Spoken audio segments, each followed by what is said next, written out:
Hi everyone, recent ಆಗಿ ನಾನು ಮತ್ತೆ ಕಿಶನ್ ಒಂದು ವಿಡಿಯೋ ಮಾಡಿದ್ವಿ ಆ್ಯಂಡ್ ಅದು ವೈರಲ್ ಕೂಡ ಆಗಿತ್ತು. ಅದರಲ್ಲಿ ನಾವು ಪಿಕಾಕ್ ಫೆದರ್ಸ್ನ ಯೂಸ್ ಮಾಡಿದ್ವಿ.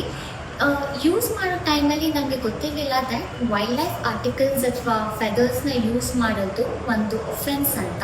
It was a team collaboration including 4-5 teams.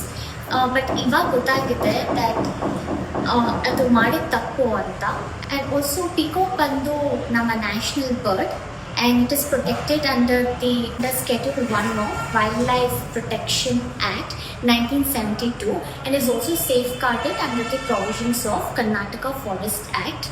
And ಇದು ನಮ್ಮ ಡ್ಯೂಟಿ ವೈಲ್ಡ್ ಲೈಫ್ನ ನಾವು ಕನ್ಸರ್ವ್ ಮಾಡಿ ಪ್ರೊಟೆಕ್ಟ್ ಮಾಡಬೇಕು. ಆ್ಯಂಡ್ ಆಲ್ಸೋ ಈ ಥರ ಒಂದು ವೈಲ್ಡ್ ಲೈಫ್ ಆರ್ಟಿಕಲ್ಸ್ ಆಗಿರಲಿ ಅಥವಾ ಫೆದರ್ಸ್ನ ಆಗಲಿ ಮನೇಲಿ ಇಟ್ಕೊಳ್ಳೋದು ಮತ್ತು ಅದನ್ನು even to keep it it's an offence.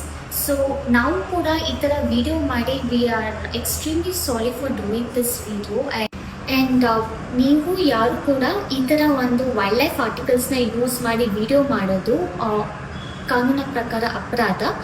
So we are also sorry and we are gonna be cooperating with the ongoing investigations. Thank you very much.